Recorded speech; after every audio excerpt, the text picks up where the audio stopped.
Hi everyone, welcome to TECSperts, where we here at the East Carolina talk about the upcoming football game. Trailing East Carolina by 8. Frazier across the field, boom, what a big hit. This is Tori Poole, one of the football beat writers for the East Carolinian. Taking a shot up top. Coverage on. Touchdown, Pirates. It's Adam Decker, the only returner from last year besides me, who is now gone from football beat writer to football editor. Just watch here. He's trying to cradle it. That ball never hit the ground. This is Jaron Honeycutt, our other football beat writer.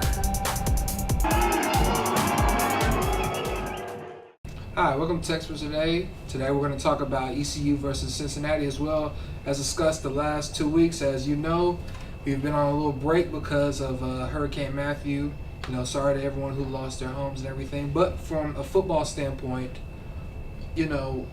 how helpful was it to get that bye week for ECU? Unexplainably helpful. It was it was just couldn't have come at a better time.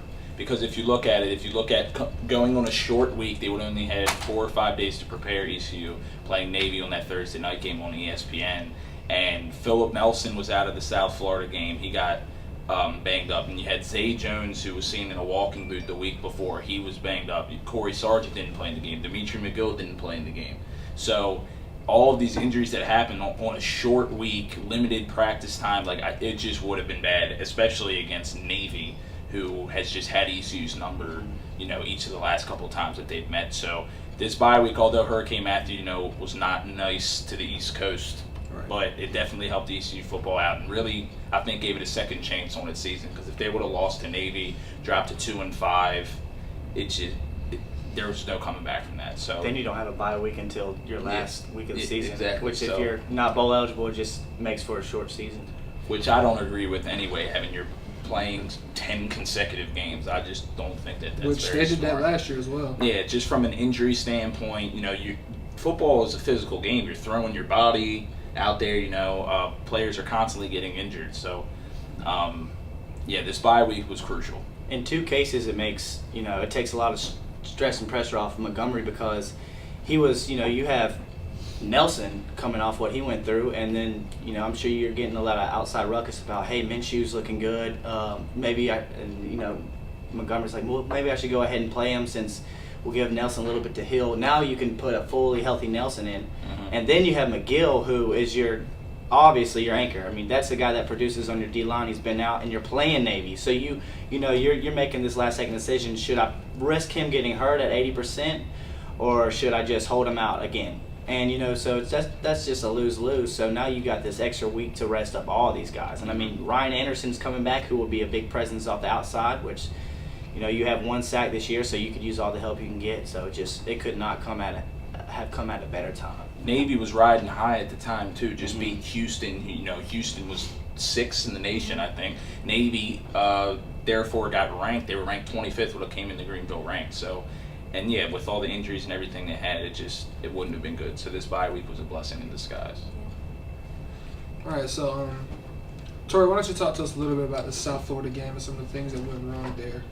Well, I mean, all in all, I think that opposed to previous weeks, EC looked a lot better going into the USF game. It was everybody kind of thought that EC was going to really struggle there because USF's such a bigger team, all that kind of stuff. But I feel like the team looked so much stronger and more settled, and not to mention USF also had some complications in the game as well. But it just seemed as if EC finally was starting to find their stride. I know that Nelson went out, but they still were able to continue to play good. It was just a matter of a few errors here and there that kind of lost the game in the end. It was really Minshew that I think is when you really saw the ECU offense getting gear. I feel like you could definitely tell in that game that Philip Nelson wasn't all the way there. He didn't practice. He didn't, So Minshew came in. He, moved them right down the field. Where when Philip Nelson was in the game, they were struggling to move the ball at all. So Minshew came in, had a couple of nice passes. It seemed him and DeAndre Ferrier had some type of connection, because I guess they both get second team reps like that. And DeAndre Ferrier had some pretty big catches there. So it looked better after the Virginia Tech game. They looked horrible. after the Central Florida game, they were supposed to win that game. They didn't look. They looked better, but South Florida is a really, really good football team. And staying on Minshew, I mean, there's just the play he came in, or maybe the play after. I mean, it just showed how he was just in a whole different mindset as Nelson. Nelson missed that. I think it was a wheel route that Ferrier hit, and Nelson just ran up in the pocket and literally freaked and threw it out of bounds. To where that was the first connection that Minshew hit Ferrier on, was the same pass play, and he had touched on it after the game that he had saw that from the sidelines, and maybe just seeing that from the sidelines had helped him. But that offense did not get going until Minshew went in, and his only interception was, a situation where South Florida knew they were going to throw, and it was what was it, like a 4th and 3 maybe or something like that. It was a slant route, and they knocked it up, and you have to throw that. He played a good game, and that's why I'm sitting here thinking that if Philip Nelson has a bad game in Cincy, you have to at least consider some kind of change. One thing I'll say with that, though, is, like I said, Philip Nelson was probably banged up. He was probably, he didn't practice all the way. He wasn't all the way there, whereas Minshew got a lot of the first-team reps that week and everything, and it's just a small sample. So, you know what I mean? So, Yeah. Nelson at the beginning of the year, everyone's ranting and raving how good he is against NC State. Oh, my God, he's amazing and everything. And then he played well against South Carolina. So, I would say I'm not going to jump on that bandwagon yet. We'll see, though. Yeah, you gotta. I mean, when film comes out on your quarterback, that's when you're able to see. A lot of stuff I see from Nelson is just sometimes earlier in the year we thought he was great the first 2 games, but like we always said, we need to see how he is under pressure. Mm-hmm. Under pressure, he's just. He's scared to get He's hit. taking a lot of hits, Mm-hmm. though. I feel like there's a difference between being scared to get hit and then just getting walloped. He's every pulling it single too time. much too, though. He's pulling that ball and running it. He's doesn't get the play time enough to develop on a lot of stuff. It's both. It's See, a but at lot of the games. same time, with all of this, is the lack of the running game too. It's But just look what James Summers had last week. yeah, last week, but Phil Nelson was already banged up the But he was weeks playing before horrible that. before is what I'm that. saying. Yeah, but with no running attack opening up the running game, it's not people are going. The defensive coordinator is going to blitz the quarterback because you can't get Yeah. any penetration with your offensive line. Yeah, but they were running last week. Before that, maybe. I mean, yeah, With James Summers yeah. and Scott, though. So, it's just- speaking of the running game, with Ant Scott not starting, y'all think that James Summers gives the team a better chance to win on offense with? Yeah, I just think that they want to see the ball in that guy's hand. I mean, besides Zay Jones, I mean, he's your playmaker. And it doesn't necessarily mean Ant Scott's going to drop off. I mean, Coach Montgomery said he wanted to see more of a 1-2 punch. And I think that's just basically they'll do anything to get the running game going at this time. So why not put it in your best player's hand? You know what I'm saying? He's a big guy. He's agile for his size. So you got to put your thoroughbreds back there. He's been consistent. We saw him returning kicks against Virginia Tech. They're doing anything they can to put the ball in his hands. So, I mean, you can't really blame them for doing that. But Anthony Scott really didn't have any success. And like Jaron was saying, against South Florida, Summers looked good. So I feel like you got to go with, the product on the field. Yeah, So- in this week in practice, James Summers took off the green jersey, was, getting hit in practice, was, actually like running not as a quarterback, but as a running back.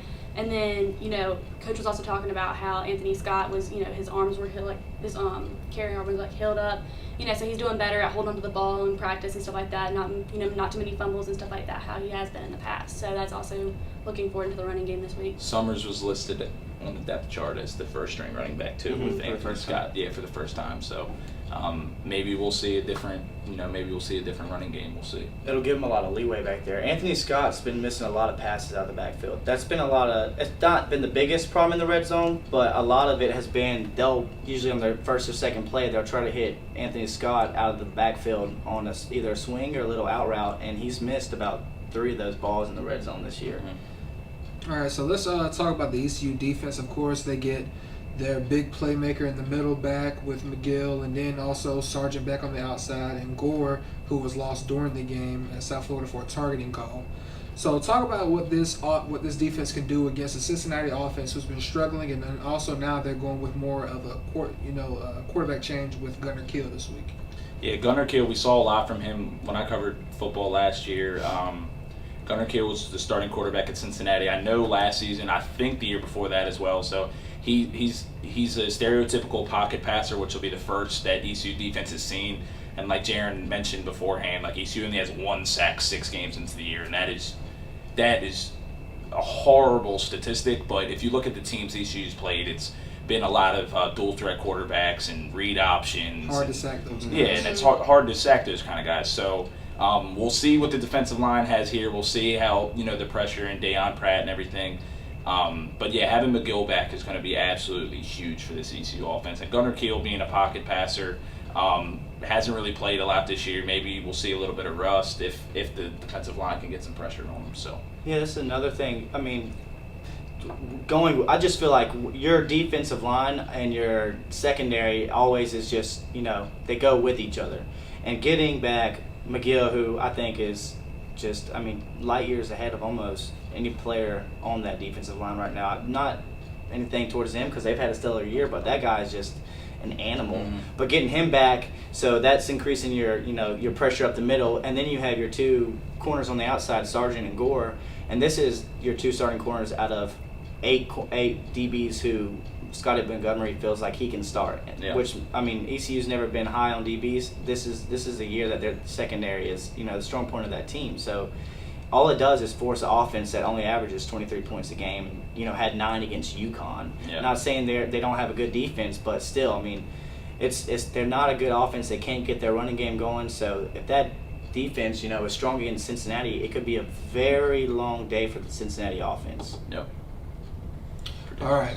We're going to go to predictions right now, and we're going to start down there with the 5-1 guy. Hey. 1 point off from last week. Hey. Well, against South Florida. Yeah. So let's see what you got here. I'm gonna go. Now the reason I'm 5-1 is because the last couple games I've gone against ECU, which proved, it was smart. But I'm gonna go with ECU here. They're coming off that unsuspected bye week.